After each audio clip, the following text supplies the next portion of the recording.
मेहुल, शादी के बाद जो मेरे घर से सामान आया था वो मैं कहाँ रखवाऊँ? इस घर में तो मुझे कोई जगह ही समझ में नहीं आ रही। इशिता की बात सुनकर उसकी सास उसके पास जाती है। अरे बेटा, तू चिंता मत कर। देख बेटा, तेरी नई नई शादी हुई है ना, तो इसलिए तू अपने मायके से आया हुआ सामान ना इस घर में सजा दे। लेकिन मम्मी जी, जो बाकी का सामान है वो कहाँ जाएगा? अरे बेटा, तू चिंता मत कर। रसोई कितनी बड़ी है, मैं अपना बाकी का सामान ना रसोई में शिफ्ट कर लेती हूँ। तू अपना सामान मेरे कमरे में रख ले। अब इतनी बड़ी कमरे जितनी रसोई, किसी काम तो आए भला। इशिता के घर से आया हुआ सामान रखने के लिए जगह बनाने के लिए इशिता की सास अपनी पुरानी अलमारी और सिंगल बेड लाकर रसोई में रख देती है। ये सब तो ठीक है मम्मी जी, लेकिन अब मैं खाना कहाँ लगाऊं? डाइनिंग टेबल तो किचन में है ही नहीं। अरे बहू, तू चिंता क्यों कर रही है? घर में ना थोड़ी जगह बनाने के लिए मैंने डाइनिंग टेबल तेरी शादी से पहले ही बेच दिया था। है? तो फिर सब खाना कैसे खाएंगे मम्मी जी? अरे वो सेंटर टेबल है ना, तू ऐसा कर, सारा खाना ड्राइंग रूम में ले आ और वहीं सेंटर टेबल लगा दे।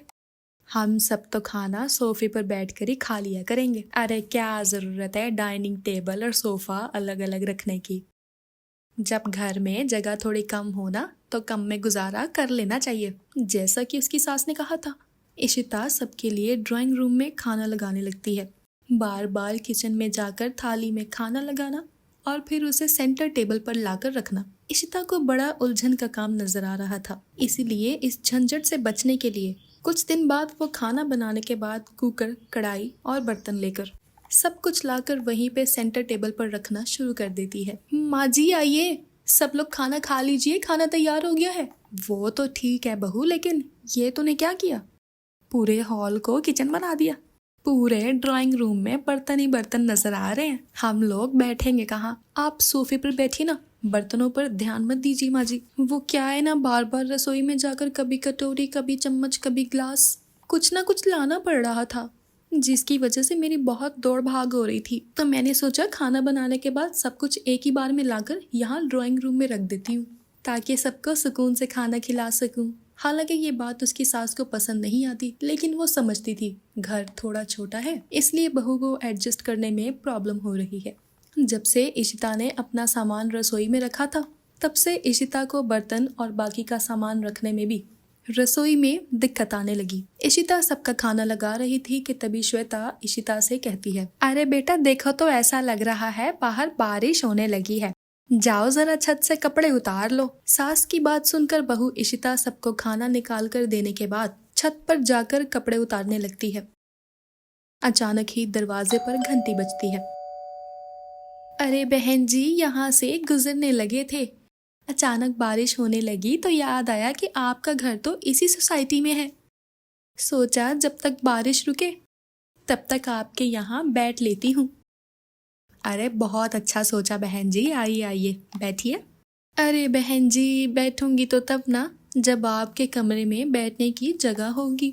चारों तरफ बर्तन, खाना, कढ़ाई, कुकर। क्या बात है, आजकल आप लोग खाना यहाँ ड्राइंग रूम में बनाने लगे हैं क्या? रसोई किराए पर दे दी है क्या किसी को? सहेली का पता। श्वेता बहुत अच्छे से समझ रही थी। थोड़ा हंसते हुए श्वेता अपनी सहेली को जवाब देती है।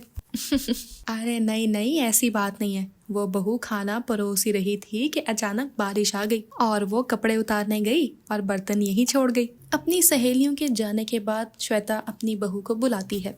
बहू, इस तरह पूरे ड्राइंग रूम में बर्तन, कुकर, कढ़ाई फैलाना कोई अच्छी बात नहीं है। देखा तूने, आज अचानक मेहमान आ गए और उनके सामने मुझे शर्मिंदा होना पड़ा। मम्मी जी, इसमें मेरी कोई गलती नहीं है।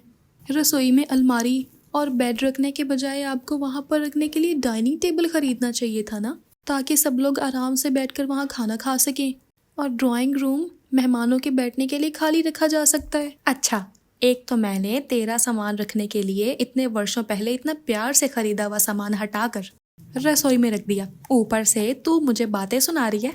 अब तू क्या चाहती है कि मैं अपनी 30 साल पुरानी अलमारी, अपनी शादी का बेड उठाकर ये सब कुछ बाहर फेंक दूं? दोनों सास बहू में बहस हो रही थी कि तभी मेहुल की बुआ वहां आ जाती है। पहले तो वो अपना सर पकड़ लेती है, लेकिन फिर वो देखती है कि दोनों सास बहू झगड़ने में व्यस्त है।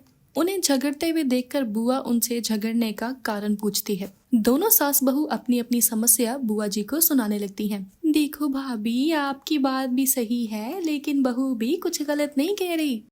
अरे भाई, सेंटर टेबल में खाना लगवा के खाओगे तो मेहमानों को बैठने की जगह कहाँ बचेगी। अरे भाई, घर का हुलिया बिगाड़ने से तो अच्छा है कि आप लोग छत पर एक कमरा बनवा लेते, सारी प्रॉब्लम सॉल्व हो जाती। बुआ की बात सुनकर दोनों सास बहू के चेहरे पर चमक आ जाती है। अरे बिल्कुल ठीक कह रही हैं जीजी आप। अगर मेहुल के पापा पैसे नहीं भी देंगे ना, तो फिर भी मैंने अपने अकाउंट में 2 लाख रुपए जमा करके रखे हैं। उन्हीं पैसों से कमरा बनवा लूंगी ऊपर। लेकिन अब इस कलेश की जड़ को खत्म करना ही होगा। ऊपर के कमरे में अपना सारा सामान रखवा दूंगी और फिर इस रसोई के लिए बढ़िया सी डाइनिंग टेबल खरीदूंगी, जिस पर बैठकर हम आराम से खाना खाएंगे। कुछ ही दिन बाद श्वेता ऊपर के फ्लोर पर एक कमरा बनवा लेती है, जिसके बाद उनकी सारी समस्या खत्म हो जाती है।